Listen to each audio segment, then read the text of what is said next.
Garchomp has solidly been in the top tier of competitive singles ever since it was released, but in Generation 6 and 7, where Mega Garchomp was available, Garchomp was still OU, and Mega Garchomp was only OU by technicality. That is, it wouldn't have been OU, but because its base form is OU, Garchomp Mega had to be OU by default. So why was Mega Garchomp worse than regular Garchomp in the competitive metagame? One reason revolves around the concept of opportunity cost.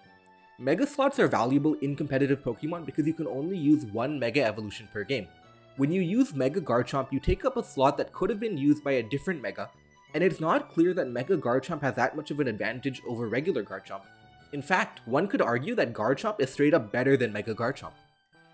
Its speed tier lets it outspeed important Pokemon like Tapu Lele and Hydreigon. It has a useful ability in Rough Skin, and can actually use an item like Life Orb or a Z-move.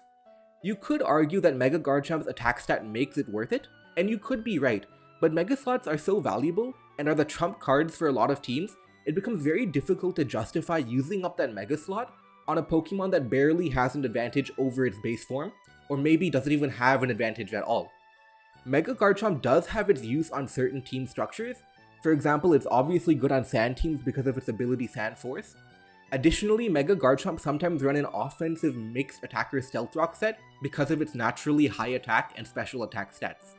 Ultimately though, Garchomp's base form is just so good already, it usually doesn't make sense to Mega Evolve it and waste a Mega slot.